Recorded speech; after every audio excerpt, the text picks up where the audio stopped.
Everyone, welcome back to Jwalpa coaching classes. तो इस video में हम कुछ करंट इलेक्ट्रिसिटी के इंपॉर्टेंट क्वेश्चंस करेंगे। ठीक है, तो बहुत इंपॉर्टेंट क्वेश्चंस हैं इसमें, तो लास्ट तक बने रहिएगा।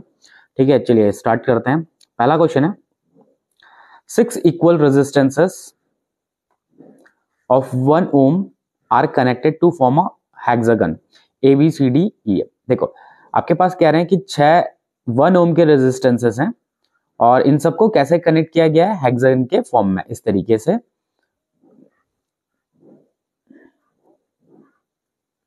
ऐसे हेक्सागन के फॉर्म में कनेक्ट किया गया और यहां पे सभी के सभी रेजिस्टेंसेस लगाए गए हैं। ठीक है, ऐसे। ठीक है, estimate the resistance offered by the combination if the current enters at one end and leaves at the opposite end. कह रहा है कि यहां से अगर करंट एंटर करती है और यहां से करंट निकलती है तो कितना रेजिस्टेंस होगा। तो ध्यान दो, देखो, एक रेजिस्टेंस यहां पे लगा हुआ है, एक रेजिस्टेंस यहां पे लगा हुआ है, एक रेजिस्टेंस यहां पे लगा हुआ है, एक रेजिस्टेंस यहां पे, एक यहां पे और एक यहां पे, और सभी के सभी 1 ohm के। तो जब यहां से करंट एंटर करेगी तो आधा इस पार्ट में डिवाइड हो जाएगी और आधा इस पार्ट में, और ये जो इसमें करंट जाएगी वो तीनों में करंट क्या रहेगी, सेम रहेगी।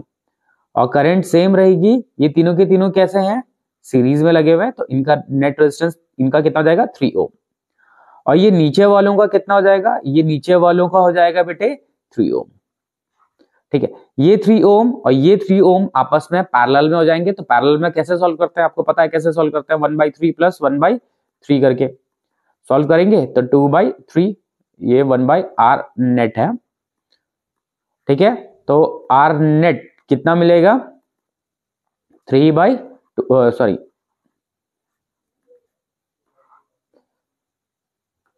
ये मिलेगा 2/3। आर नेट कितना हो जाएगा, आर नेट हो जाएगा, इसका रेसिप्रोकल कर देंगे 3/2, सॉल्व करेंगे कितना मिलेगा, 1.5 ohm। ठीक है, तो इक्विवेलेंट रेजिस्टेंस, नेट रेजिस्टेंस कितना आएगा, 1.5। चलो नेक्स्ट क्वेश्चन देखते हैं। Match the following. ठीक है, मैच करना है, तो देखते हैं क्या क्या है। यहां पे ओम है, रेजिस्टेंस है, रेजिस्टिविटी और सुपर कंडक्टर। ठीक है, क्या है यहाँ पे, सुपर कंडक्टर है। अब देखो, ये जो इधर है ये किसका फॉर्मूला है, ये तो रेजिस्टेंस का फॉर्मूला है बेटे। ठीक है, 1 वोल्ट अपॉन 1 एम्पेयर क्या होता है, 1 ओम। ठीक है, रेजिस्टिविटी की यूनिट होती है ओम मीटर, और सुपर कंडक्टर क्या होता है, सुपर कंडक्टर उसे कहते हैं जिसका रेजिस्टेंस 0 होता है। ठीक है, तो ये हमने मैच कर लिया। चलिए नेक्स्ट क्वेश्चन देखें बेटे। How is the resistivity of the alloys compared with those of pure metal from which they have been formed। देखो, कह रहे हैं कि रेजिस्टिविटी क्या होगी, कम होगी कि ज्यादा होगी, किसके कंपैरिजन में, ऐसे सब्सटेंस के कंपैरिजन में, मतलब जिसके हमने एलॉयज बनाए हैं। सपोज हमारे पास ए है, ठीक है, सपोज हमारे पास ए, ठीक, और बी है, हमने इन दोनों को जोड़ के एक एलॉय बना दिया सी। ठीक है, अभी अगर मान लेते हैं कि इसकी रेजिस्टिविटी ज्यादा थी, ठीक है, अगर इसकी रेजिस्टिविटी ज्यादा थी तो इसकी रेजिस्टिविटी क्या होगी बेटे, इसकी रेजिस्टिविटी कम होगी। क्यों होगी, क्योंकि बेटे, क्योंकि यहां पे हमने दूसरा सब्सटेंस भी मिला रखा है। तो यही पूछा, how is the resistivity of the alloy compared with those of pure metal. ठीक है, तो रेजिस्टिविटी क्या हो जाती है, रेजिस्टिविटी घट जाती है। ठीक है, रेजिस्टिविटी घट जाएगी। ठीक है, तो रेजिस्टिविटी डिक्रीजेस। ठीक है, चलो नेक्स्ट क्वेश्चन देखते हैं। Why are copper wires used as conducting wires। ठीक है, कॉपर वायर को कंडक्टिंग वायर की तरह यूज क्यों करते हैं। पहला, इसकी रेजिस्टिविटी लो होती है, ये गुड कंडक्टर होता है,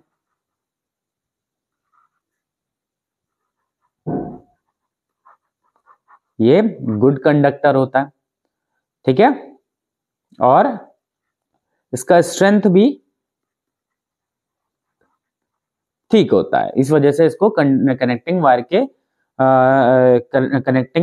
के रूप में यूज किया जाता है कॉपर वायर को, ठीक है, और ये चीप भी होता है, ज्यादा कॉस्टली नहीं होता है, ठीक है। चलिए नेक्स्ट क्वेश्चन देखते हैं बेटे। How can 3 resistors of resistances 2, 3 and 6 ohm are to be connected to give total resistance of 4 and 1 ओम।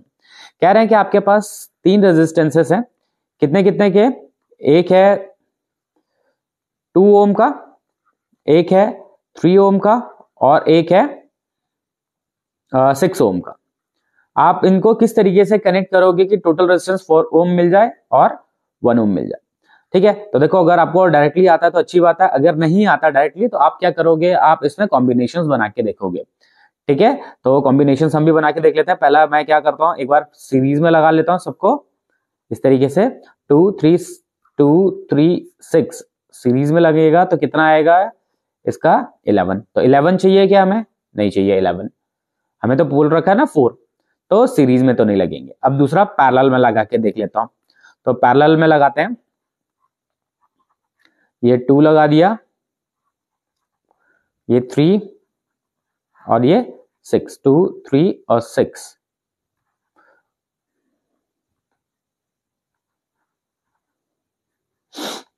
ठीक है। तो ये 2 3 6 लगा दिया, तो क्या आएगा 1/2 प्लस 1/3 प्लस 1/6। एलसीएम कितना आएगा इसका, एलसीएम आएगा बेटा इसका 6, ठीक है। तो ये आ जाएगा कितना 3, ये आ जाएगा 3 प्लस 2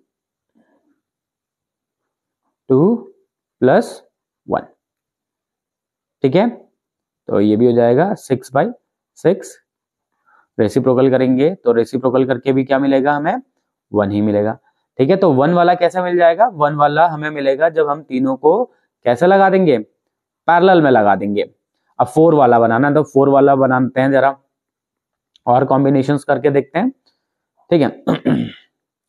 मैं क्या करता हूं, 3 वाले को और 6 वाले को इस तरीके से पैरेलल में लगा देता हूं, और 2 वाले को इनके साथ सीरीज में, ठीक है। तो ये 3 और 6 का कितना आएगा 1/3 प्लस 1/6, इन दोनों को सॉल्व करते हैं तो 6 इधर आएगा 2, इधर आएगा 1, कितना गया 3/6 आएगा, कैंसिल करेंगे तो 1/2। मतलब इन दोनों का आपको आंसर मिल गया 2 ओम, और जो ये 2 ओम है साथ में इसके साथ सीरीज में लगा हुआ है, तो 2 + 2 कितना हो जाएगा 4 ओम, ठीक है। तो अगर हमें 4 ओम का चाहिए तो 4 ओम के लिए हमने क्या किया, 3 और 6 को पैरेलल में लगा दिया, और जो दूसरा 2 था वो साथ में सीरीज में लगा देंगे, ठीक है। चलिए नेक्स्ट क्वेश्चन देखते हैं बेटे।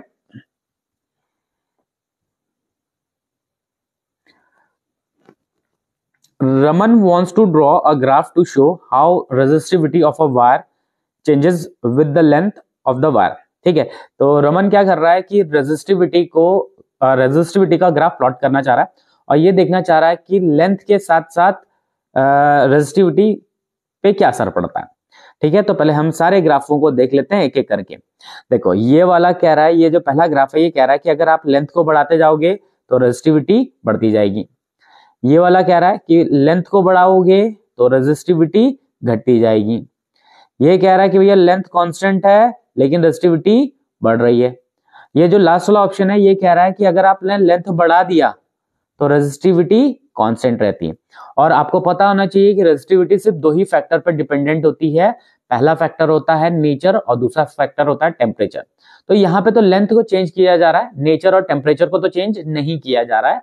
इसका मतलब रेजिस्टिविटी क्या रहेगी, सेम रहेगी, कांस्टेंट रहेगी, ठीक है। तो रेजिस्टिविटी चेंज नहीं होगी लेंथ के साथ, तो हमारा आंसर क्या रहेगा कि रेजिस्टिविटी सेम रहेगी और इस तरीके से हॉरिजॉन्टल लाइन बनेगी, ठीक है ना बेटे। ये वाला बनेगा, क्यों, क्योंकि ये कह रहा है कि अगर आप यहाँ पे देखोगे तो रेजिस्टिविटी की कुछ वैल्यू, यहाँ पे देखोगे तो रेजिस्टिविटी की कुछ value,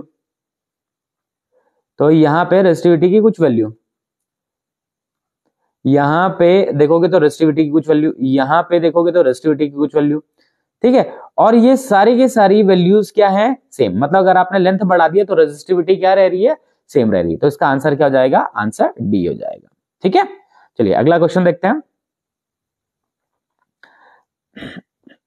ammeter burns out when connected in parallel, give reason. कह रहे हैं कि एमीटर को जब हम पैरेलल में लगाते हैं तो बर्न आउट हो जाता है, क्यों?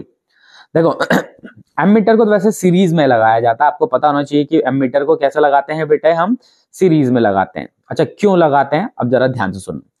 एमीटर का अगर हम इसे आइडल एमीटर कहते हैं, आइडल एमीटर, तो आइडल एमीटर का रेजिस्टेंस होता है 0। आपको पता होना चाहिए कि आइडल का एमीटर हम मानते हैं कि क्या है, 0 होता है, ठीक है। अगर 0 होगा तो इसके थ्रू ज्यादा से ज्यादा, मतलब इसके थ्रू करंट आसानी से फ्लो कर जाएगा अगर रेजिस्टेंस होगा, ठीक है। अब क्या होगा, अगर इसे हमने पैरेलल में लगा दिया, अगर इसे हमने इस तरीके से पैरेलल में लगा दिया, ठीक है, तो क्या है, इसका रेजिस्टेंस क्या है, 0 है, मतलब कम है, बहुत कम है। तो पूरी की पूरी करंट इसके थ्रू फ्लो होने लगेगी इसके कंपैरिजन में, और पूरी करंट इसके थ्रू फ्लो होने लगेगी तो कहीं पे भी रेजिस्टेंस नहीं मिल रहा होगा। जबकि यहाँ पे क्या हो रहा था, यहाँ पे रेजिस्टेंस मिल रहा था तो वो इसको बचा ले रहा था। लेकिन यहाँ पे क्या होगा कि पूरी करंट इससे फ्लो करेगी, क्योंकि भैया करंट को चाहिए आसान रास्ता, सिंपल सा रास्ता चाहिए, जिसकी वजह से ये जो एमीटर है ये क्या हो जाएगा, ये खराब हो जाएगा, ठीक है, बर्न आउट हो जाएगा, ठीक। इसीलिए एमीटर को हमेशा सीरीज में लगाया जाता है। Next, why does the connecting rod of electric heater not glow but the heating element does, ठीक है। कह रहे हैं कि जो कनेक्टिंग वायर्स, हम सपोज हमारे पास एक इस तरीके से ये एक हीटिंग एलिमेंट है, और ये हमारे पास है कनेक्टिंग वायर, ये क्या है, कनेक्टिंग वायर, और ये क्या है, हीटिंग एलिमेंट है, ठीक है। कह रहे हैं why does the connecting wires of electric heater do not glow, ये नहीं ग्लो करती हैं जबकि ये ग्लो करता है। क्यों ग्लो करता है, क्योंकि बेटा इसकी रेजिस्टिविटी काफी ज्यादा होती है। क्या होता है, इसकी रेजिस्टिविटी बहुत ज्यादा होती है, और इनकी रेजिस्टिविटी क्या होती है, कम। कनेक्टिंग वायर की रेजिस्टिविटी कम होती है, क्योंकि भैया उसे तो करंट फ्लो करवाना होता है, ठीक है। और हीटिंग एलिमेंट की रेजिस्टिविटी कैसी होती है, हीटिंग एलिमेंट की रेजिस्टिविटी ज्यादा होती है, जिसकी वजह से वहां पे ज्यादा करंट एक्यूमुलेट हो जाती है, जिसकी वजह से वो ग्लो करने लगता है। तो आपको ये पता होना चाहिए कि हीटिंग एलिमेंट की रेजिस्टिविटी ज्यादा होगी, तो ज्यादा रेजिस्टिविटी होने की वजह से वो ज्यादा रेजिस्टेंस प्रोवाइड करेगी, ज्यादा रेजिस्टेंस प्रोवाइड करने की वजह से वो ग्लो करेगा। वहीं पे कनेक्टिंग वायर की रेजिस्टिविटी कम होती है, वो कंडक्शन का काम करती है, करंट फ्लो करवाने का काम करती है, ठीक है। चलिए नेक्स्ट क्वेश्चन देखते हैं। In the following given circuit the heat produced in the resistor और the combination of the resistor connected to a 12 volt battery will be, ठीक है। आपके पास कह रहे हैं कि इस तरीके से कुछ कॉम्बिनेशंस गिवन है, ठीक। तो पूछ रहे हैं कि क्या पूछा हुआ था, in the following the heat produced in the resistor, ठीक है। और कॉम्बिनेशन मतलब हीट सबसे ज्यादा किसमें होगी या किसमें कम होगी या बराबर होगी, ये हम देख लेते हैं पहले। हम देखो यहां पे रेजिस्टेंस कितना बेटे, यहां पे रेजिस्टेंस है सिर्फ 2 ओम का। यहां पे टोटल रेजिस्टेंस कितना है, यहां पे टोटल रेजिस्टेंस है आपके पास 4 ओम का, क्योंकि सीरीज में लगे हुए। और यहां पे कितना है टोटल रेजिस्टेंस, यहां पे टोटल रेजिस्टेंस 1 ओम का। आप इसे सिंप्लीफाई करके देखिएगा तो 1 ओम का रेजिस्टेंस है, ठीक है। अब हमें पूछा गया है हीट एनर्जी, तो हीट एनर्जी हमारे पास ये गिवन है। तो हीट एनर्जी का फॉर्मूला क्या होता है, तो देखो हीट एनर्जी के कितने फॉर्मूले होते हैं, देखो एक होता है VIT, दूसरा होता है I²RT, ठीक है, और एक और होता है square by R into T. ठीक है, तो मैं यहां पे कौन सा फॉर्मूला यूज करूंगा? तो पहला काम तो है आपका कि फॉर्मूला सेलेक्ट करना है। क्या करना है?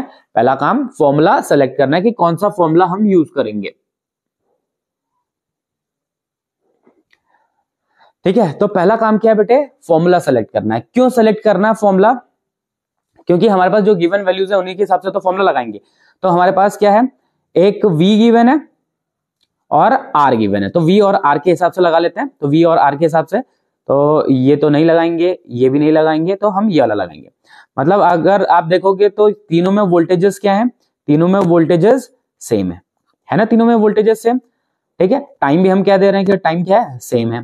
तो जो हीट एनर्जी है वो इनवर्सली प्रोपोर्शनल हो जा रही है किसके?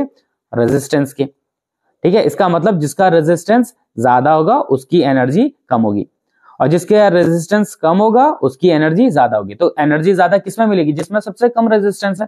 तो सबसे कम रेजिस्टेंस इसमें है, तो मतलब इसकी एनर्जी सबसे ज्यादा। अब ऑप्शंस देख लेते हैं, ऑप्शंस क्या कह रहे हैं? Same in all cases. नहीं भैया, सेम नहीं है। Minimum in first case, first case में मिनिमम नहीं है। फर्स्ट केस में मिनिमम नहीं है। क्यों नहीं है मिनिमम? क्योंकि फर्स्ट वाले का रेजिस्टेंस तो 2 है, सेकंड वाले का 4 है। Maximum in case 2, maximum in case 2 गलत है। Maximum in case 3, maximum in case 3 है। क्यों? क्योंकि वहां पे रेजिस्टेंस कम है। ठीक है, चलो आगे देखते हैं क्या कह रहा है क्वेश्चन।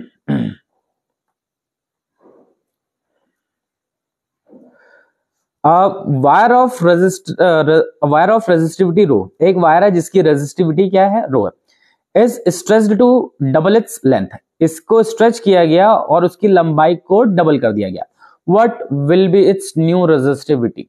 तो जैसा कि मैंने अभी आपको बताया था कि रेजिस्टिविटी पे कोई भी असर नहीं पड़ेगा। क्यों नहीं पड़ेगा? क्योंकि रेजिस्टिविटी नेचर पे और टेम्परेचर पे डिपेंड करती है। नेचर एंड टेम्परेचर पे डिपेंड करती है। तो यहां पे जो सिर्फ लेंथ चेंज कर रहे हैं ना, नेचर और टेम्परेचर को तो चेंज नहीं कर रहे हैं, तो resistivity remain same. Rho will remain same. ठीक है, क्या रहेगा बेटे? रो सेम रहेगा। ठीक है, चलिए नेक्स्ट क्वेश्चन देखते हैं।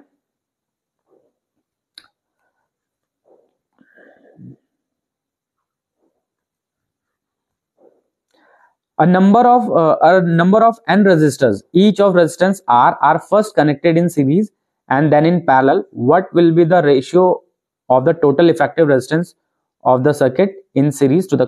मतलब आपके पास क्या रहे कि आपके पास n नंबर ऑफ रेजिस्टर्स थे, पहले आपने उन्हें सीरीज में जोड़ा, फिर उन्हें पैरेलल में जोड़ा, फिर उनका जो रेशियो पूछा गया। तो देखो, जब हम सीरीज में जोड़ेंगे तो क्या मिलेगा हमें?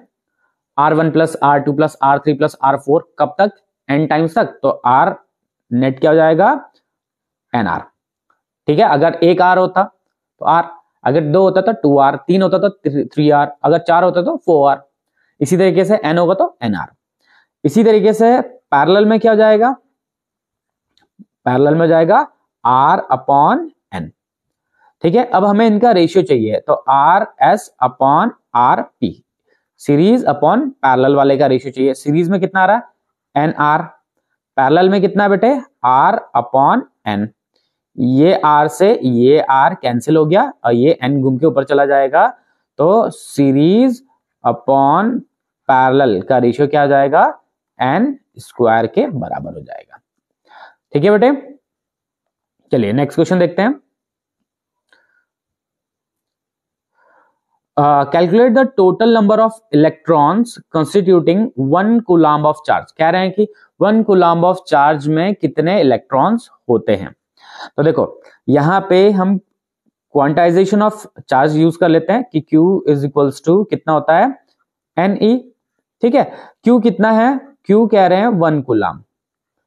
ठीक है, E कितना है? 1.6 into 10 to the power minus 19 coulomb. ठीक है, अब हमें n की वैल्यू निकालनी है, तो n इज इक्वल्स टू क्या हो जाएगा बेटे? Q अपॉन E हो जाएगा। Q कितना है? 1, और E कितना है? 1.6 into 10 to the power minus 19 coulomb. ठीक है, तो ये माइनस 19 घूम के ऊपर चला जाएगा तो प्लस में हो जाएगा 10 टू दी पावर 19/1.6। ठीक है, तो इसको मैं लिख देता हूं 10/1.6 इंटू 10⁻18। मतलब मैंने 19 को क्या लिख दिया, 10⁻1 इंटू 10⁻18। पॉइंट हटाएंगे, 0 लगाएंगे। ठीक है, 4 से काटते हैं, 4, ये हो जाएगा 25। 25 को 4 से डिवाइड करेंगे तो कितना मिलेगा, 6.25 इंटू 10⁻18 इलेक्ट्रॉन्स। ठीक है, तो कितने इलेक्ट्रॉन्स मिलेंगे, 6.25 इंटू 10⁻18 इलेक्ट्रॉन्स की हमें रिक्वायरमेंट होगी 1 कूलम का चार्ज बनाने के लिए। ठीक है, नेक्स्ट क्वेश्चन देखते हैं बेटे। नेक्स्ट क्वेश्चन अच्छा क्वेश्चन है। कह रहे हैं 3 VI graphs are drawn individually for the 2 resistors and their series combination। ठीक है, are drawn individually for 2 resistors and their series combination. Out of A, B and C, which one represents for the series combination of the two? ठीक है, कह रहे हैं आपके पास 2 resistors हैं, suppose R है, R1 और R2, और इनका जो सीरीज कॉम्बिनेशन आएगा वो क्या आएगा, R1 प्लस R2। मतलब आपको पता है कि सीरीज कॉम्बिनेशन में रेजिस्टेंस क्या मिलेगा, इंडिविजुअल रेजिस्टेंस से ज्यादा मिलेगा। ठीक है, तो मुझे ये चेक करना है कि भैया कि यहाँ पे सीरीज सबसे ज्यादा रेजिस्टेंस किस केस में मिल रहा है। तो देखो ये कौन सा ग्राफ है, ये है VI ग्राफ। क्या है, VI ग्राफ। VI ग्राफ का स्लोप रेजिस्टेंस देता है, क्या देता है, स्लोप रेजिस्टेंस देता है। स्लोप का मतलब क्या हो गया कि जो बेस लाइन है, बेस लाइन से कितना एंगल उठ रखा है। तो अब जैसे C वाला है, C वाले का स्लोप ये हो गया, तो इसका ये रेजिस्टेंस हो गया। B वाले का स्लोप ये हो गया, और A वाले का स्लोप ये हो गया। तो सबसे ज्यादा स्लोप किसका है, सबसे ज्यादा स्लोप C वाले का है। तो इसका मतलब यही उनका सीरीज कॉम्बिनेशन का बता रहा है, मतलब ये जो C है यही उनके सीरीज कॉम्बिनेशन को बता रहा है। ठीक है, चलिए अगला देखते हैं। Next question, how much current will an electric iron draw from a 220 volt source if the resistance of its element when hot is 55 ओम। ठीक है, देखो हमारे पास वोल्टेज गिवन है, कितना गिवन है बेटा, 220 वोल्ट। ठीक है, 220 वोल्ट गिवन है। कह रहे हैं कि कितनी करंट होगी जब हम इलेक्ट्रिक आयरन को 220 वोल्ट सोर्स के साथ जोड़ेंगे, और जब हॉट हो रहा होगा, गर्म हो रहा होगा, तो उसका रेजिस्टेंस उस केस में कितना होगा, 55 ओम। तो हमें पहले करंट निकालना है। तो आपको पता है कि V इज इक्वल्स टू क्या होता है, IR। तो I इज इक्वल्स टू क्या हो जाएगा, V/R। V कितना है, 220/55। ठीक है, 5 से कट करते हैं तो ये आ गया 11, ये 4 कट करेंगे 4 से, तो 4 एम्पेयर। करंट कितनी आगे बेटा, 4 ampere. Calculate the voltage of the electric iron when it operates on 220 volt. ठीक है, अब हमें क्या फाइंड करना है, अब हमें फाइंड करना है कि उसका पावर फाइंड करना है। तो power is equals to, power का फॉर्मूला क्या होता है, VI। पावर के फॉर्मूले और भी होते हैं लेकिन मैं ये वाला यूज कर रहा हूं, ये इसलिए यूज कर रहा हूं क्योंकि हमारे पास वोल्टेज गिवन है और करंट हमने फाइंड किया जस्ट अभी। ठीक है, तो मैं ये वाला यूज कर लेता हूं, 220।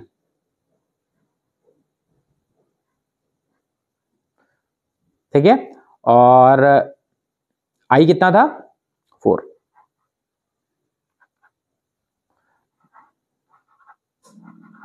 कितना हो गया, 880 वॉट। ठीक है, चलिए नेक्स्ट क्वेश्चन देखते हैं।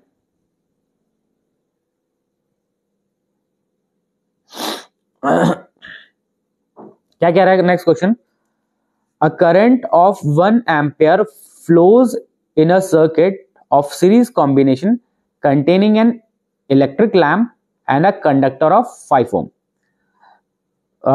and connected to a 10 volt battery. Calculate the resistance of the given electric lamp. देखो क्वेश्चन में क्या कह रहा है कि आपके पास एक इलेक्ट्रिक लैम्प है, ये ठीक है, और एक रेजिस्टेंस है 5 ओम का। जब इन दोनों को साथ में कैसे जोड़ रहे हैं, सीरीज में जोड़ रहे हैं, तो इसमें करंट कितनी फ्लो हो रही है बेटे, 1 एम्पियर की करंट फ्लो हो रही है जब इनको यूज किया जा रहा है कितने वोल्ट के साथ, 10 वोल्ट की बैटरी के साथ यूज किया जा रहा है। ठीक है, तो हमें ये जो बल्ब है इसका रेजिस्टेंस फाइंड करना है। तो सपोज मान लेते हैं कि इसका रेजिस्टेंस कितना है, x। ठीक है, तो नेट रेजिस्टेंस कितना हो जाएगा बेटा, तो नेट हो जाएगा 5 प्लस x।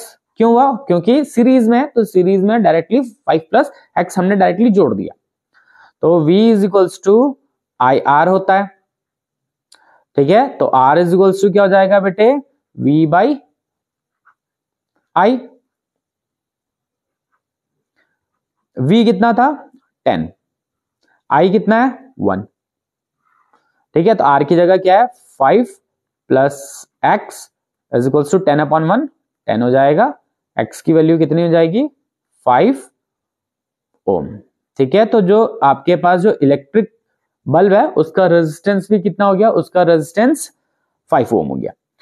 नेक्स्ट का पार्ट क्या कह रहा है, therefore if the resistance of 10 ohm is connected in parallel with this series combination, what type of change if any in the current flowing through the 5 ampere conductor and a potential difference across the lamp will take place। देखो क्या कह रहा है जो ये हमने series combination बना रखा था, जो ये ऐसा बल्ब का और इसका सीरीज कॉम्बिनेशन बना रखा था, अब कह रहे हैं कि इसके साथ पैरेलल में हमने क्या जोड़ दिया, एक 10 ओम का रेजिस्टेंस जोड़ दिया। देखो क्वेश्चन में बोला ना उन्होंने कि हमने इसके साथ पैरेलल में क्या जोड़ा, एक 10 ओम का रेजिस्टेंस जोड़ा। ठीक है, what type of change in current flowing through the 5 ampere. कह रहे हैं कि जो 5 एम्पियर का जो ये 5 ओम का जो रेजिस्टेंस है, इसके थ्रू करंट में कुछ चेंज आएगा कि नहीं आएगा। ठीक है, and the potential difference across the lamp will take place. कह रहे हैं कि पोटेंशियल डिफरेंस में भी कोई चेंज आएगा कि नहीं आएगा। अब जरा ध्यान से देखो, पहले इस कॉम्बिनेशन में कितना लगा हुआ था भैया, 10 वोल्ट का था, 10 वोल्ट का था ना। तो पहले मैं क्या करता हूं, पहले करंट फाइंड कर लेता हूं। करंट फाइंड के लिए मुझे इसमें नेट रेजिस्टेंस निकालना पड़ेगा। तो देखो ऊपर तो 10 है, नीचे कितना है, नीचे भी टोटल 10 हो गया। क्यों, 5 बल्ब का हो गया, 5 जो रेजिस्टेंस गिवन था, तो ऊपर 10 हो गया, नीचे भी 10 हो गया, दोनों पैरेलल में जुड़े हुए हैं। तो कितना हो जाएगा इनका आर नेट हो जाएगा इनका 5। ठीक है, 1/10 प्लस 1/10 करेंगे तो 5 ओम हो जाएगा आर नेट। अब V is equals to I R होता है। ठीक है, तो I इज इक्वल्स टू क्या हो जाएगा, V अपॉन R। V कितना था 10 रेजिस्टेंस। अब इस कॉम्बिनेशन का रेजिस्टेंस अभी निकाला हमने 5, कट करेंगे तो कितना आएगा 2 एम्पियर। मतलब जो ये बैटरी है अभी कितना करंट दे रही है बेटे, ये दे रही है 2 एम्पियर का करंट। अब जैसे यहां से 2 एम्पियर का करंट आएगा,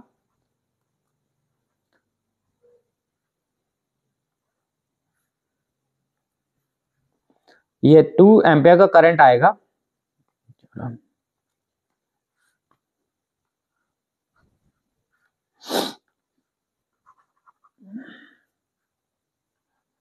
ठीक है, 2 एम्पियर का करंट आएगा इस तरीके से।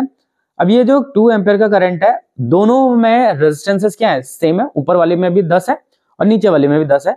तो ये जो करंट है दोनों में बराबर बढ़ जाएगा, 1 एम्पियर का और यहाँ पे भी 1 एम्पियर का। तो देखो पहले भी करंट कितना था बेटे, पहले भी करंट 1 एम्पियर का ही जा रहा था बल्ब में, और जो रेजिस्टेंस गिवन था अभी भी कितना जा रहा है, 1 एम्पियर का ही जा रहा है बल्ब में भी और रेजिस्टेंस में, दोनों में अभी भी कितना का जा रहा है, 1 एम्पियर का ही करंट जा रहा है। मतलब करंट में कोई भी चेंज नहीं आया, करंट इज सेम। क्या है बेटे, करंट इज सेम। ठीक है, अब पहले इसका जो x था, ये जो x था, इसका वोल्टेज पहले कितना था 5 वोल्ट, 5 वोल्ट इसका था, 5 वोल्ट इसका था, तभी जाके 10 हो रहा था। तो अभी भी बल्ब के अक्रॉस वोल्टेज कितना है 5 वोल्ट ही है, ठीक है, अभी भी कितना है 5 वोल्ट ही है, मतलब करंट में और वोल्टेज में कोई भी चेंज नहीं आया, ठीक है। क्यों नहीं आया, क्योंकि उस ब्रांच में करंट कितनी है 1 एम्पियर की, और वो दोनों 10 ये 10 वाला और ये नीचे वाला ये 10 वोल्ट के साथ लगे हुए हैं, तो पहले भी वोल्टेज सेम था, करंट अभी भी सेम है, तो वोल्टेज और करंट सेम रहेगा, ठीक है। नेक्स्ट क्वेश्चन क्या रहा, list the 3 factors on which resistance of a conductor depends, ठीक है। तो देखो किन किन फैक्टर्स पर डिपेंड करता है, तो वैसे तो 4 फैक्टर्स होते हैं, कौन कौन से, पहला लेंथ पे, ठीक है, लेंथ ऑफ द कंडक्टर, दूसरा फैक्टर होता है area of cross section, area of cross section, तीसरा होता है nature of conductor, nature of conductor means material of the conductor, ठीक है, और लास्ट है टेम्परेचर। तो 3 पूछे थे मैंने, 4 लिख दिए, ठीक है। Right the SI unit of resistivity, तो एसआई यूनिट क्या होती है बेटे, ओम मीटर होती है, ठीक है, याद रखना रेजिस्टिविटी की एसआई यूनिट क्या होती है, ओम मीटर।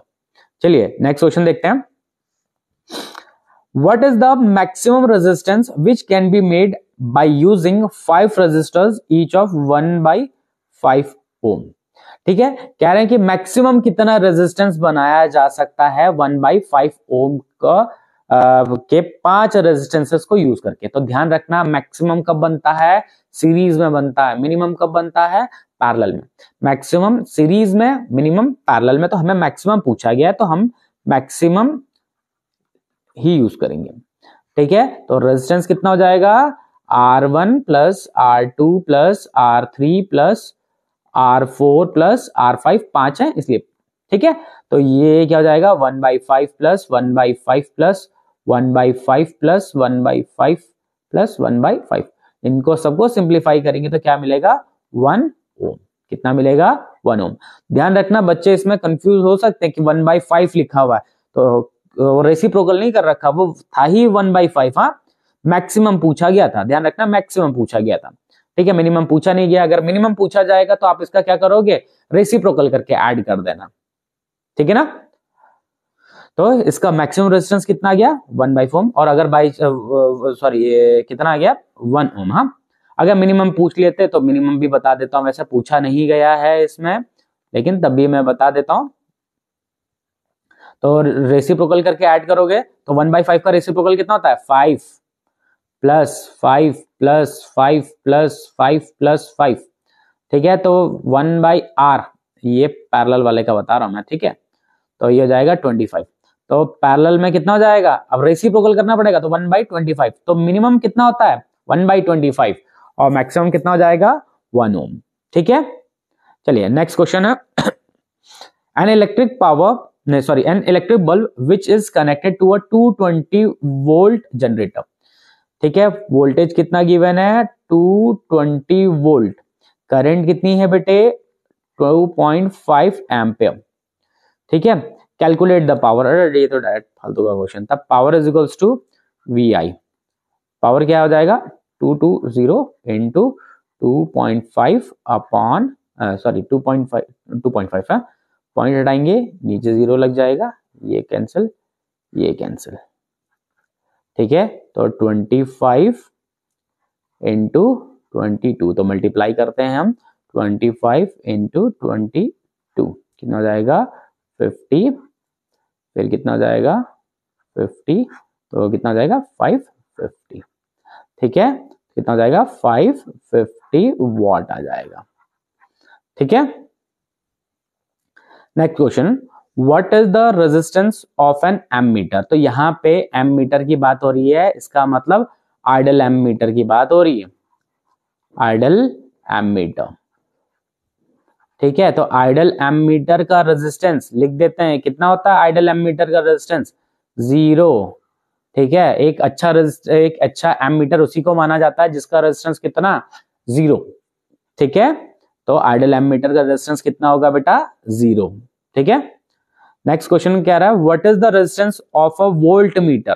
तो वोल्ट मीटर कहां लगता है? पैरेलल में। वोल्ट मीटर अपने थ्रू करंट को अलाउ नहीं करता है बेटे। ठीक है, तो इसका वोल्ट मीटर का रेजिस्टेंस क्या होता है? इनफाइनाइट। ध्यान रखना है, कितना हो जाएगा?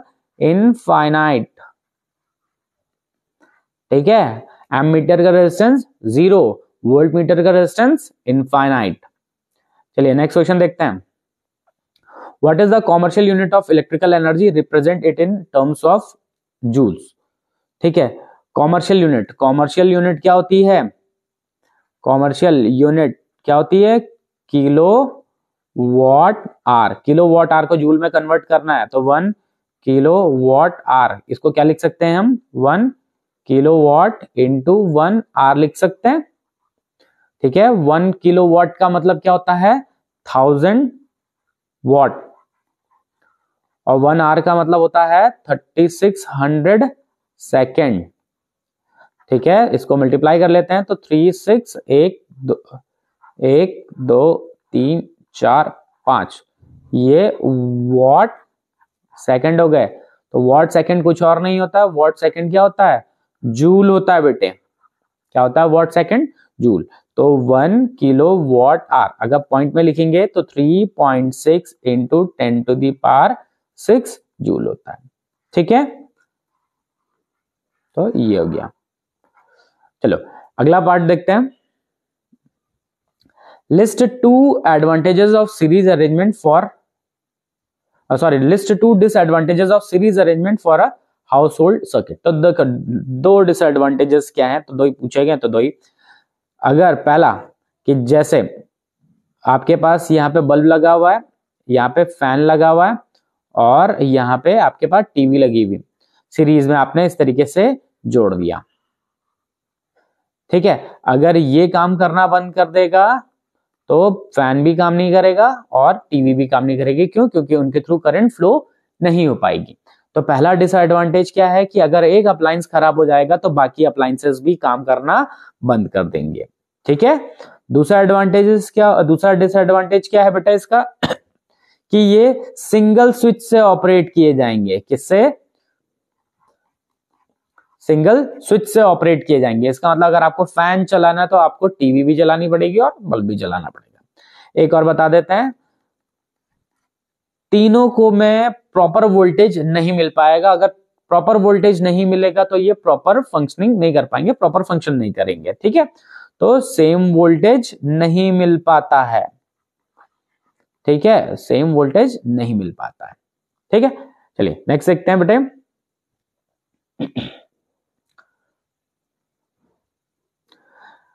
नेक्स्ट क्वेश्चन क्या कह रहा है, a student boils water in an electric kettle for 20 minute. एक स्टूडेंट है जो कि वाटर को बॉईल करता है एक इलेक्ट्रिक कैटल में, कितना टाइम के लिए? 20 मिनट के लिए। ठीक है, using the same main supply he wants to reduce the boiling time, मतलब वो चाह रहा है कि जल्दी गर्म हो जाए। ठीक है, to do so he increase और decrease the length of the heating element. कह रहा है कि हीटिंग एलिमेंट का लेंथ इंक्रीज करना पड़ेगा या डिक्रीज करना पड़ेगा। तो अच्छा क्वेश्चन है भाई, तो ध्यान से देखते जाते हैं क्या करना है। देखो वोल्टेज सोर्स सेम है, क्या है? वोल्टेज सेम है, तो वोल्टेज सेम रखेंगे। ठीक है, अच्छा अब आप लेंथ घटाओगे बढ़ाओगे तो किस चीज पे असर पड़ेगा? पड़ेगा असर रेजिस्टेंस पे। तो चलो देख लेते हैं पावर, क्योंकि यहाँ पे जल्दी गर्म करना है तो पावर ज्यादा चाहिए होगी। क्या चाहिए होगी? पावर ज्यादा चाहिए होगी। तो पावर का फॉर्मूला यूज करूंगा मैं, power is equal to V square by R. क्यों ये वाला फॉर्मूला यूज क्यों किया गया? क्योंकि पहले भी सेम वोल्टेज था, सेम सोर्स था, सेम सप्लाई था, और बाद में भी सप्लाई सेम है, सिर्फ आपने लेंथ घटानी है, आप बढ़ानी है। ठीक है, तो वोल्टेज तो सेम रहेगा लेकिन रेजिस्टेंस पे असर पड़ेगा। आपको पता है कि R is equal to rho L by A होता है, ये होता है ना फॉर्मूला। तो इस आर की जगह मैं ये रख लेता हूं, तो power is equals to V square rho L by A. अब लेंथ के लिए पूछा गया था ना, तो देखो लेंथ क्या है, पावर क्या आ रहा है, पावर आ रहा है इनवर्सली प्रोपोर्शनल टू लेंथ। ठीक है, पावर क्या आ रहा है, इनवर्सली प्रोपोर्शनल टू लेंथ। इसका मतलब अगर आप लेंथ बढ़ाओगे तो पावर घट जाएगा, और अगर आप लेंथ घटाओगे तो पावर बढ़ जाएगा। और हमें करना क्या है, हमें पावर बढ़ानी है, क्योंकि हमें हीटिंग टाइम घटा देना है। मतलब हम चाह रहे हैं कि जल्दी हो, तो हीटिंग टाइम घटाना है। तो हीटिंग टाइम कैसे घटेगा, जब हम ज्यादा पावर देंगे। ज्यादा पावर के लिए हमें क्या यूज करना पड़ेगा, हमें क्या करना पड़ेगा, लेंथ को डिक्रीज करना पड़ेगा। ठीक है बेटे, एक बार फिर से देख लो, टाइम था पहले 20, अब हम चाह रहे हैं कि जल्दी हो, तो जल्दी के लिए क्या करना पड़ेगा, पावर बढ़ानी पड़ेगी।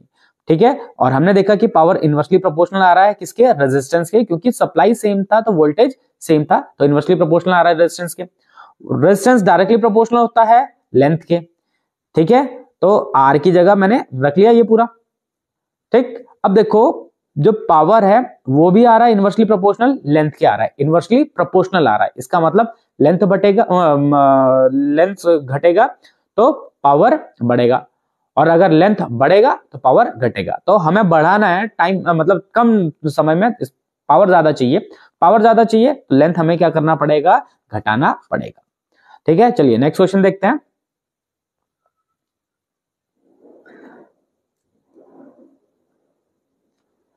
If there are 3 into 10 to the power 11 electrons flowing through the filament of the bulb for 2 minutes, ठीक है, कितने इलेक्ट्रॉन्स हैं, नंबर ऑफ इलेक्ट्रॉन्स कितने हैं बेटे, 3 into 10 to the power 11 electrons हैं।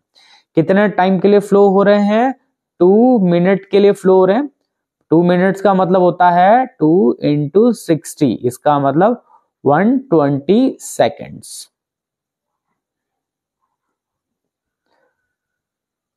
ठीक है, find the current flowing through the circuit. ठीक है, करंट निकालना है, तो करंट निकालना ना, तो करंट का फॉर्मूला क्या होता है, I is equals to Q upon T. Q क्या होता है, N E upon T. N कितना है, 3 into 10 to the power 11। E कितना है, 1.6 into 10 to the power -19 upon कितना है, टाइम कितना है टोटल, 120 सेकेंड। ठीक है, तो पहले पावर्स को सॉल्व करते हैं, पावर्स को सॉल्व कर लेते हैं। ठीक है, पहले ये पॉइंट हटा, नीचे 0 आ गया। ठीक है, अच्छा ये जो 2 पावर्स थी वो मैंने इसके साथ लिख देता हूं मैं, मतलब 10 की टोटल पावर देख लेता हूं। 10 की टोटल पावर कितनी जाएगी, यहाँ पे तो 11 है, यहाँ पे -19 था, और -2 नीचे से आ जाएगी, ये 2 थे ना, -2 नीचे से आ गया।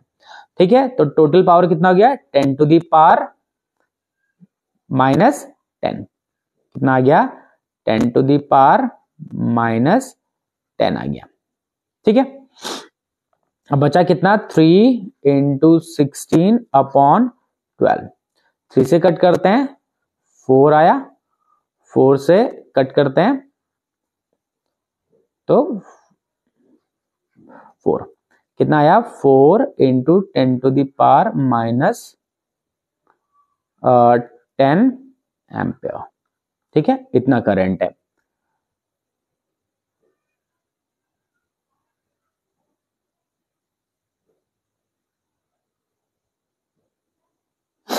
अच्छा यहाँ पे पावर गलत दिया हुआ, नेगेटिव होना चाहिए था। ठीक है, चलिए नेक्स्ट क्वेश्चन देखते हैं।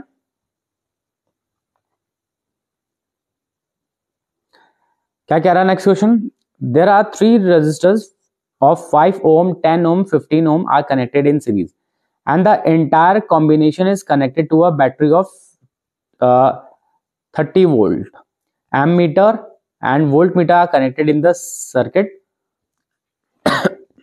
Draw the circuit diagram to connect all the devices in the proper and correct order. What is the current flowing and the potential difference across 10 ohm resistance? ठीक है, तो पहले तो सर्किट डायग्राम बना लेते हैं। ठीक है, तो एक हो गया बेटे 5 ओम का, एक हो गया 10 ओम का, और एक हो गया 15 ओम का। ये हो गया 5 ओम दूसरा हो गया 10 ओम और तीसरा हो गया 15 ओम। ठीक है, एमीटर लगाना है तो ध्यान रखना एमीटर सीरीज में लगता है।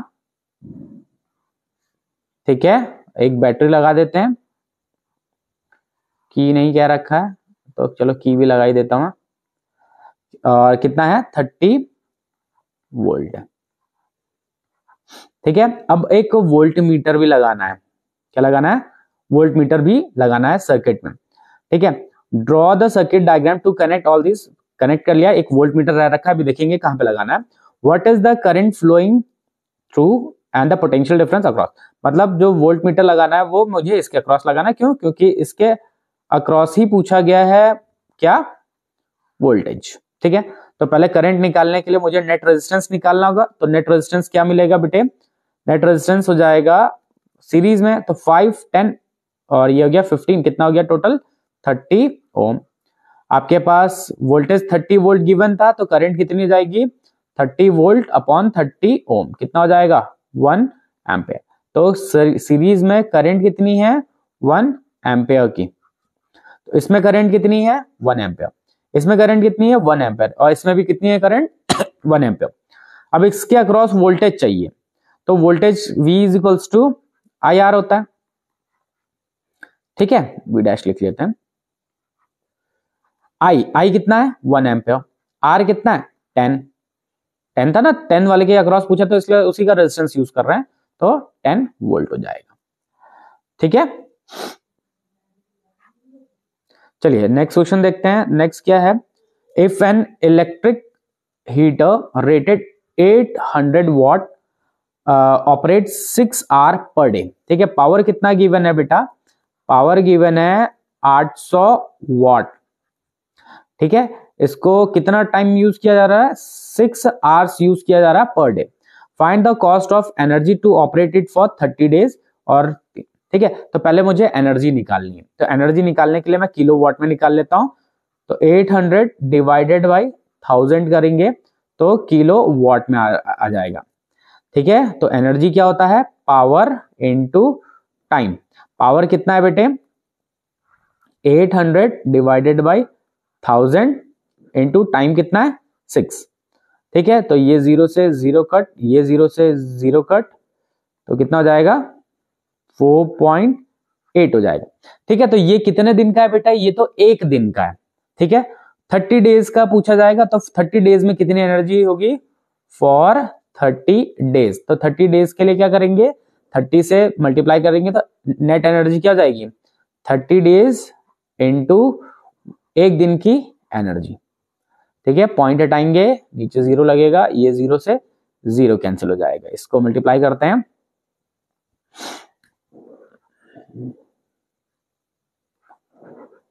इतना किलो वॉट आर।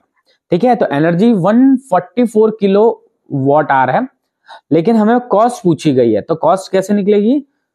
कॉस्ट निकलेगा एनर्जी इनटू प्राइस, जो भी आपका प्राइस है। प्राइस कितना है? 3 है ना, तो 144 इंटू 3, क्योंकि एक यूनिट का या 1 किलो वॉट आवर का प्राइस कितना है? 3 है। तो मल्टीप्लाई कर देते हैं, कितना हो जाएगा? 432। कितना आ जाएगा? 432 रुपीज आ जाएगा। ठीक है, चलिए नेक्स्ट क्वेश्चन देखते हैं बेटा। Figure below shows 3 cylindrical copper conductors along with their faces, areas and length. Compare the resistance and resistivity of the 3 conductors. ठीक है, हमें रेजिस्टेंस और रेजिस्टिविटी कंपेयर करनी है। तो ध्यान रखो, पहले ध्यान से सुनो क्या कह रहे हैं। कॉपर का है, कॉपर का है, तीनों के तीनों क्या है? कॉपर के। और टेम्परेचर यहाँ पे मेंशन नहीं किया हुआ तो इसका मतलब मैं सेम टेम्परेचर ही लूंगा, रूम टेम्परेचर। ठीक है, टेम्परेचर सेम है, मटेरियल सेम है, तो सभी की रेजिस्टिविटी क्या रहेगी बेटा? रेजिस्टिविटी सेम रहेगी। ध्यान रखना, रेजिस्टिविटी सेम रहेगी, लेकिन रेजिस्टेंस कैसा होगा? रेजिस्टेंस निकालते हैं। तो रेजिस्टेंस का फॉर्मूला क्या होता है? रेजिस्टेंस का फॉर्मूला होता है R is equals to rho L by A. ये होता है ना रेजिस्टेंस का फॉर्मूला। तो पहले वाले केस में निकालता हूं मैं रेजिस्टेंस।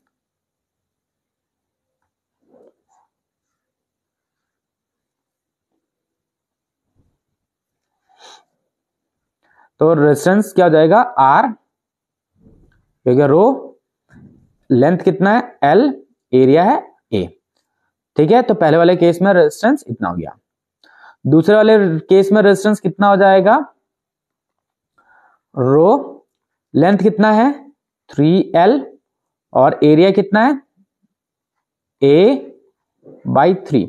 ये 3 ऊपर चला जाएगा तो रो ये हो जाएगा 3 इंटू 3 9 हो जाएगा,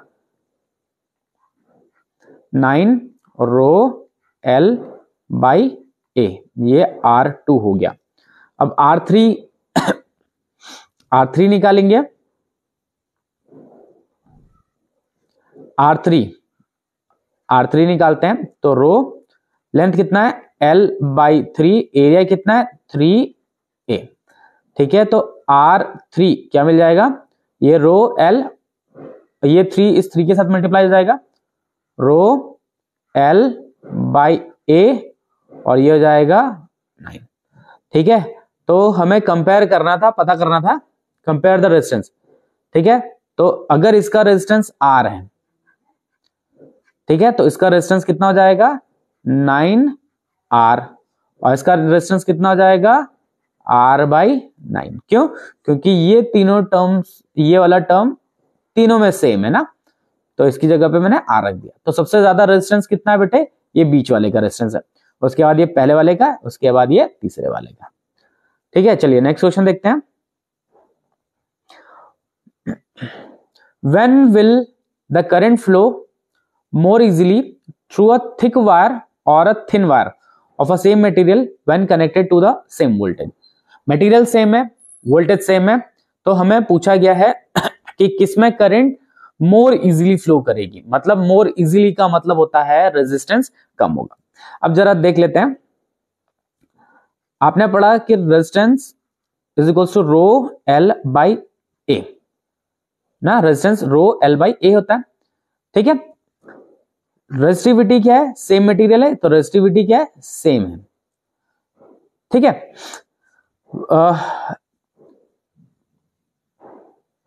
और लेंथ के लिए पूछा नहीं है तो लेंथ को भी हम सेम ही कहेंगे। ठीक है, अब रेजिस्टेंस इनवर्सली प्रोपोर्शनल होता है किसके, एरिया के। इसका मतलब जिसका एरिया ज्यादा होगा रेजिस्टेंस क्या होगा बेटे, कम। ठीक है, अच्छा, तो इसका मतलब थिक वायर है, थिक वायर है, उसका एरिया ज्यादा होगा, रेजिस्टेंस होगा उसमें कम और करंट इजीली फ्लो करेगा। क्यों, क्योंकि इसका रेजिस्टेंस कम है। वहीं पे अगर मैं थिन वायर की बात करूं तो थिन वायर का एरिया कम होगा, रेजिस्टेंस ज्यादा होगा और उसमें करंट आसानी से फ्लो नहीं करेगी। क्यों नहीं करेगी फ्लो, आसानी से इसलिए फ्लो नहीं करेगी क्योंकि उसका रेजिस्टेंस ज्यादा, रेजिस्टेंस का काम क्या है, रेजिस्टेंस का काम ही है करंट को अपोज करना। ठीक है, नेक्स्ट क्वेश्चन देखते हैं।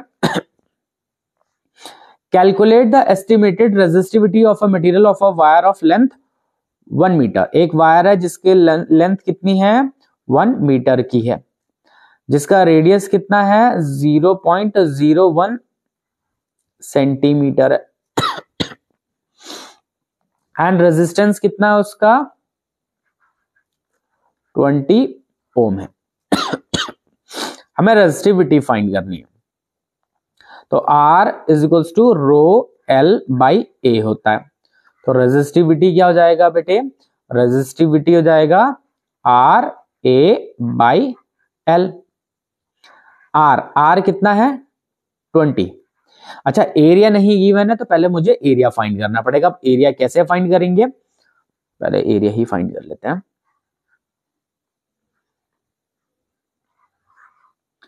एरिया कैसे मिलेगा बेटा, area is equals to pi R²। Pi कितना है 22/7। R कितना है, देखो R 0.01 सेंटीमीटर है। क्या है ये, सेंटीमीटर, लेकिन हमें यहाँ पे मीटर में चाहिए, तो मीटर में करने के लिए क्या करना पड़ेगा 100 से डिवाइड करना पड़ेगा। तो कितना हो जाएगा 0.01 अपॉन 100 का स्क्वायर। ठीक है, तो एरिया क्या मिलेगा हमें 22/7। इसको थोड़ा और सिंप्लीफाई करते हैं तो 10 to the power 4 मतलब 10 to the power -4 इसका स्क्वायर हो जाएगा। तो एरिया क्या जाएगा 22/7 into 10 to the power -8 metre square, ये एरिया हो गया। ठीक है, अब रेजिस्टिविटी के फॉर्मूले में रख लेते हैं। बेटा, तो R कितना था 20, एरिया कितना है 22/7 इंटू 10 to the power -8। ठीक है, और लेंथ भी गिवन है, क्या लेंथ 1 मीटर गिवन है। ठीक है, तो इसे सिंप्लीफाई करना है, तो सिंप्लीफाई करने के लिए क्या करता है डायरेक्टली मल्टीप्लाई कर लेता हूं मैं। तो ये 0 को तो मैं इन पावर के साथ कैंसिल कर देता हूं, 10 to the power -7 हो जाएगा, इसको मल्टीप्लाई करेंगे तो 44 हो जाएगा, और अपॉन में 7, तो 44/7 into 10 to the power -7 ohm metre, इतना आंसर आएगा। आप डिवाइड करके देख लेना, 6 पॉइंट समथिंग आएगा। ठीक है, चलिए नेक्स्ट क्वेश्चन देखते हैं।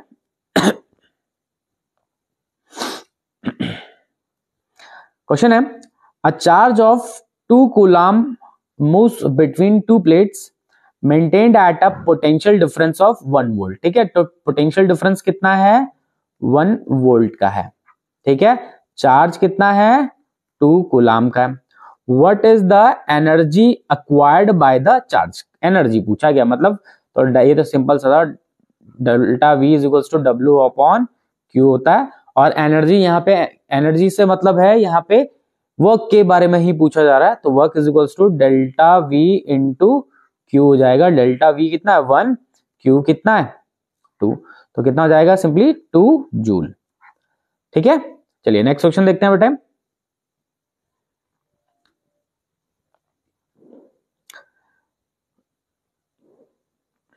Let the resistance of an electric component remains constant. ठीक है, कह रहे हैं कि रेजिस्टेंस क्या है कांस्टेंट है, while the potential difference across the two ends of the components decreases। Potential difference को घटा दिया गया। ठीक है, पहले अगर V था, बाद में कितना हो गया V/2 हो गया। What change will occur in the current, current में कितना चेंज आएगा, तो पहले क्या हो जाएगा V is equals to IR, तो I इज इक्वल्स टू क्या हो जाएगा V/R।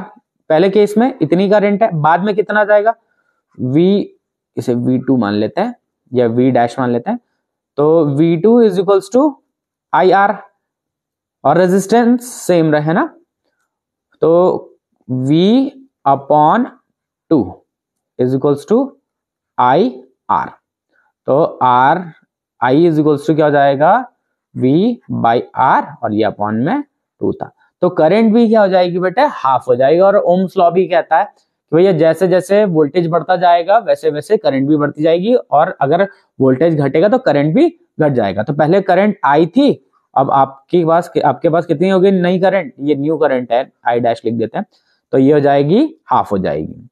अगला है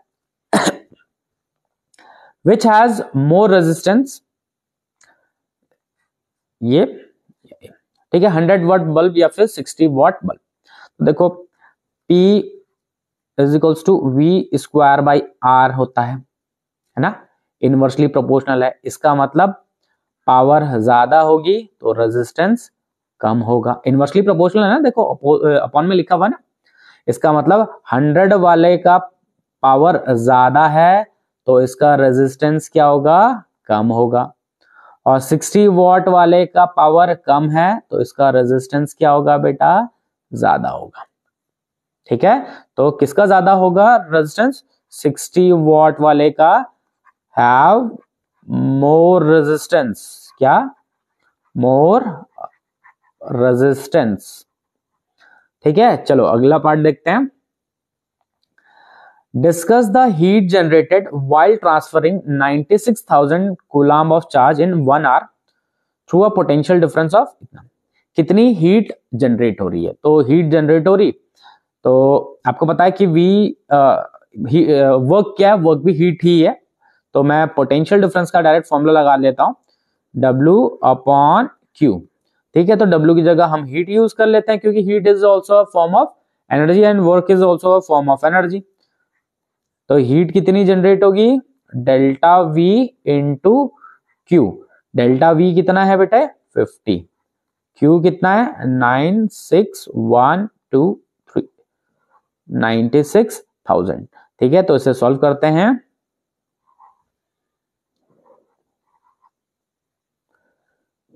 एक दो तीन चार, ठीक है, इतना जूल। ठीक है, इसको मल्टीप्लाई किया है और कुछ नहीं किया है। चलिए नेक्स्ट क्वेश्चन देखते हैं। An electric iron of resistance 20 ohm draws a current of 5 ampere, calculate the heat develop. देखो आपके पास हीट पूछा गया, तो हीट के फॉर्मूले कितने आपके पास, एक VIT है और क्या है I² RT है, और क्या होता है V²/R इंटू टी होता है। ठीक है, अब यहाँ पे कौन सा फॉर्मूला यूज करेंगे भैया, यहाँ पे जो आपके पास गिवन वैल्यूज होंगी उनके हिसाब से कर लो। जैसे आपके पास R गिवन है, I गिवन है, तो R और I वाला ये वाला फाइंड कर लो। तो I कितना है 5 का स्क्वायर, R कितना है 20, टाइम कितना है 30 सेकेंड, मल्टीप्लाई कर लो तो जाएगा 25 इंटू 20 इंटू 30। तो मल्टीप्लाई करते हैं तो ये जाएगा 500 इंटू 30, मल्टीप्लाई करो तो 15,000 जूल। ठीक है, चलो अगला पार्ट देखते हैं। When a battery of 12 volt is connected across an unknown resistor, there is a current of इतना, find the resistance। अरे ऐसे ही फर्जी का क्वेश्चन है, आपको करंट रेजिस्टेंस फाइंड करना है। क्या फाइंड करना है, रेजिस्टेंस। ठीक है, आपको करंट गिवन है, वोल्टेज कितना है 12 वोल्ट, करंट कितनी गिवन है 2.5 मिली एम्पेयर। तो ध्यान रखना मिली का मतलब होता है 2.5 इंटू 10⁻³ एम्पेयर। ठीक है, R क्या हो जाएगा V/I, V कितना है 12, I कितना है 2.5 इंटू 10⁻³ ठीक है, तो ये ऊपर जाके क्या हो जाएगा 10⁻+3 हो जाएगा अपॉन 2.5। ठीक है, ये पॉइंट हटाएंगे एक 0 लग जाएगा, 5 से कैंसिल करते हैं,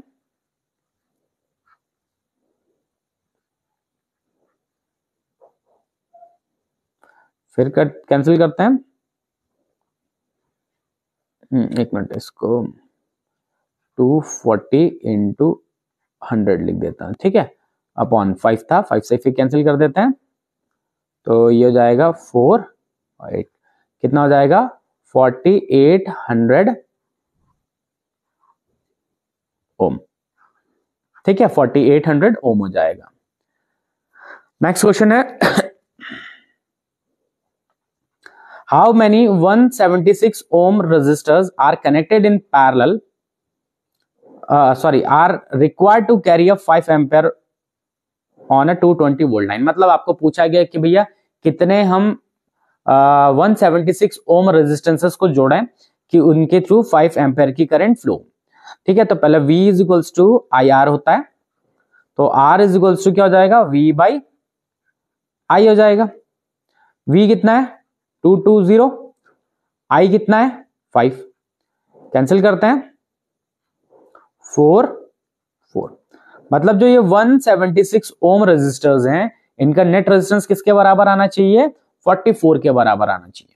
ठीक है, ठीक है, R पैरेलल में, ध्यान रखना पैरेलल में होगा तो कितना आएगा रेजिस्टेंस 176 अपॉन N। मान लेते हैं कि N रेजिस्टर्स हैं तो हमने N से डिवाइड कर लिया, क्यों, क्योंकि सारे के सारे सेम थे इसीलिए हमने डिवाइड किया।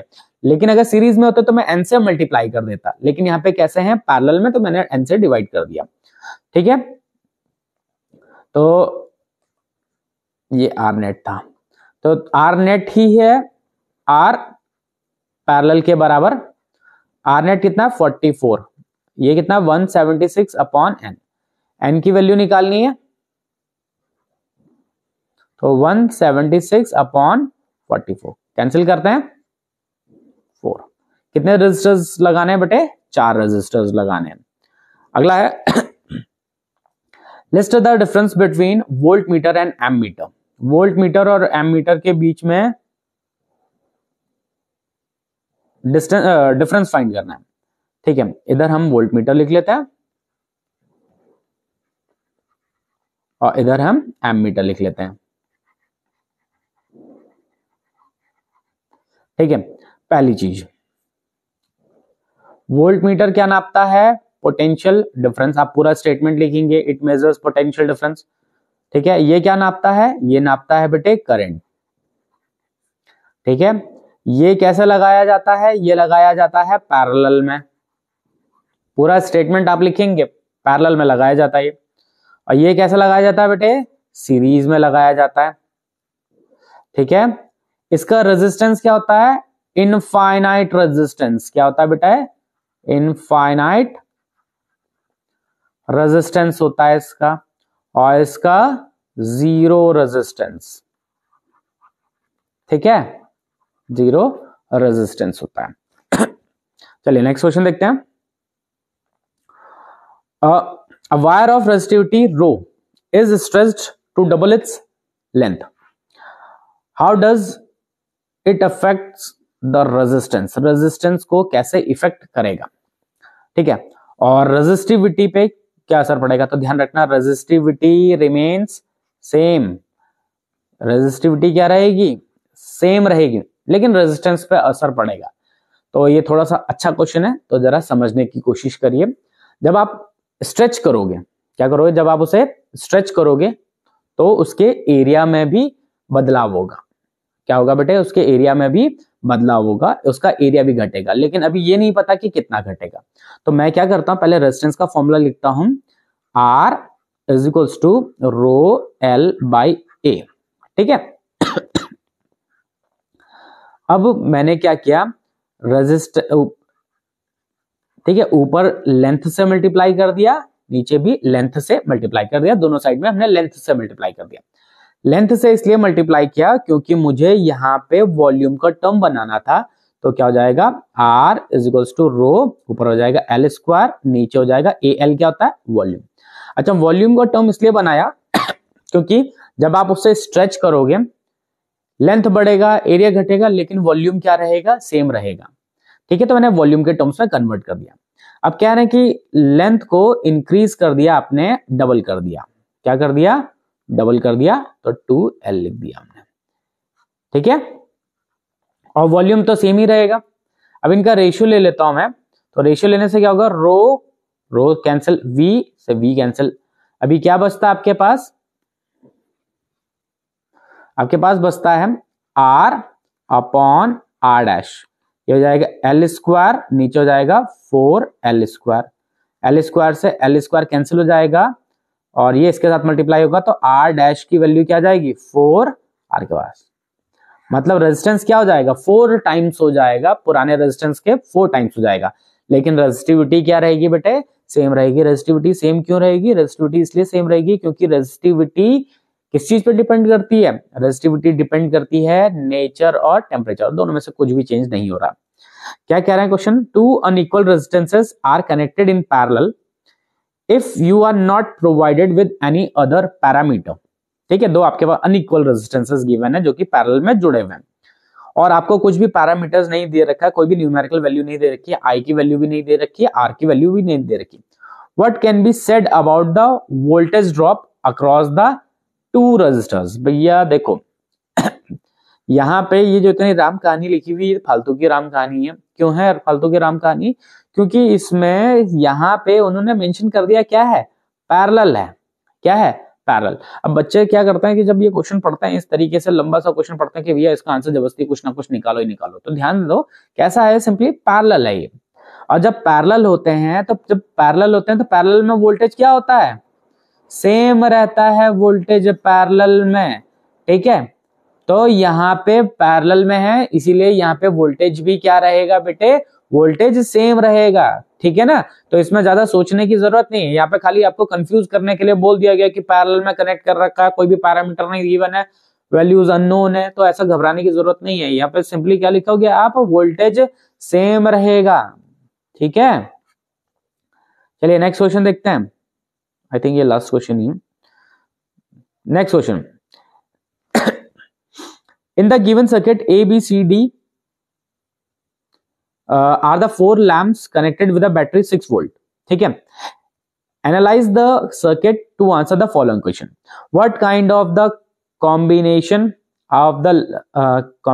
Are the lamps are arranged. तो भैया साफ साफ दिख रहा है, पैरेलल है। ठीक है,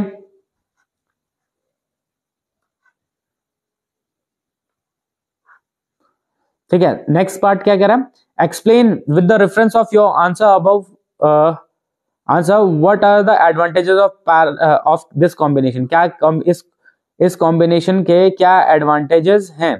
तो ध्यान रखना, इस कॉम्बिनेशन के एडवांटेजेस ये हैं कि भैया सभी को प्रॉपर वोल्टेज मिलता है, सेम वोल्टेज मिलता है, और अगर एक अप्लायंस खराब हो गया तब बाकी के काम करते रहते हैं। ठीक है ना, सभी के सभी डिफरेंट स्विचेस से अप्लाई किए जाते हैं। तो आपने जो advantages of parallel combination over series combination लिखा था उसमें ही से 2-3 पॉइंट्स लिख देना। नेक्स्ट क्या है, explain with proper calculation which lamp will glow the brightest. अच्छा अभी करते हैं find out the total resistance. तो पहले तो मैं टोटल रेजिस्टेंस भी नहीं निकाल सकते अभी पहले। ठीक है, चलिए कह रहे हैं कि आपको बताना है कि सबसे ज्यादा ग्लो कौन करेगा। ठीक है,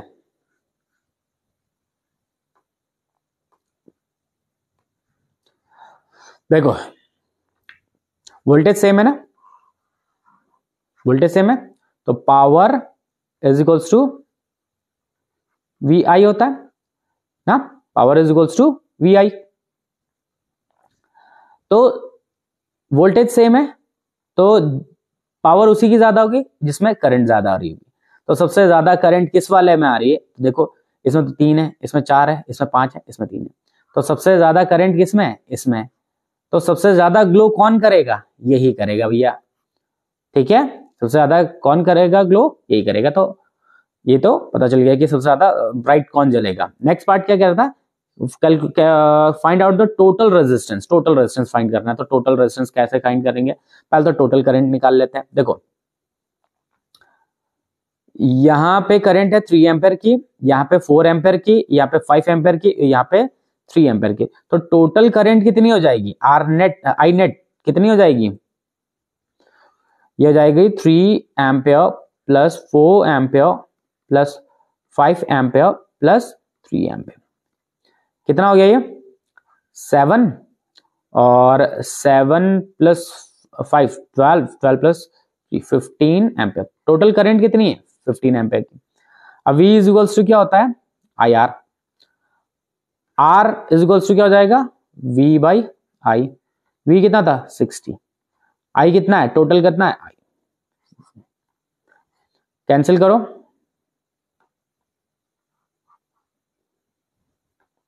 कैंसिल करो, कितना आएगा 4 ओम। तो कितना आया, पूरे सर्किट का ही पूछा गया था ना, find out the total resistance of the circuit. तो पूरे सर्किट का रेजिस्टेंस कितना हो जाएगा 4 ओम।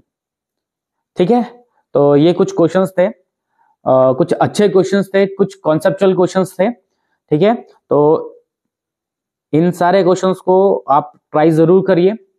ठीक है, और अच्छे से करो इन क्वेश्चंस को। और आज के लिए इस वीडियो में इतना ही करेंगे। तो बच्चों बाय बाय, नेक्स्ट वीडियो में मिलते हैं कुछ और टॉपिक के साथ। तब तक बने रहिए ज्वालवा कोचिंग क्लासेस के साथ। Bye bye.